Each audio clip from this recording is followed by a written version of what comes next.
Scoppia il caso ICE a Milano Cortina 2026, secondo quanto rivela il Fatto Quotidiano nell'esclusiva di Stefania Maurizi. Agenti del temuto corpo federale impegnato negli Stati Uniti nella repressione della presunta immigrazione irregolare saranno presenti in Italia per supportare il servizio di sicurezza diplomatica del Dipartimento di Stato degli Stati Uniti durante le Olimpiadi e Paralimpiadi. Una indiscrezione che ha avuto un effetto deflagrante in Parlamento. Questo è uno degli aspetti che mai erano stati discussi in Parlamento, non erano mai stati presenti come risposte alle interrogazioni che abbiamo fatto sia alla Camera che al Senato, e Piantedosi questa volta deve davvero dare una risposta esauriente e convincente.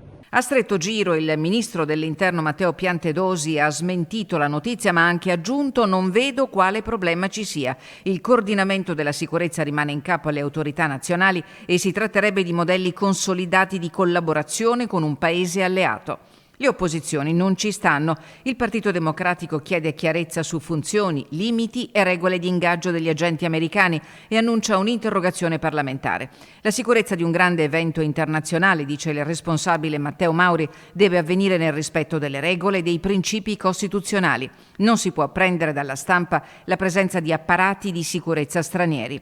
Interrogazioni anche dal Movimento 5 Stelle, che chiede al governo quale sia il titolo giuridico che consentirebbe la presenza dell'AIS sul suolo italiano e su quali accordi formali si fondi. Ancora più duro Alleanza Verdi e Sinistra. Per Marco Grimaldi si tratta di una perdita di sovranità, mentre la capogruppo Luana Zanella parla di una presenza gravissima e inaccettabile. È veramente scandaloso. Questo corpo che noi conosciamo attraverso le notizie nei media nazionali e internazionali si è macchiato di lesioni gravissime dei diritti umani.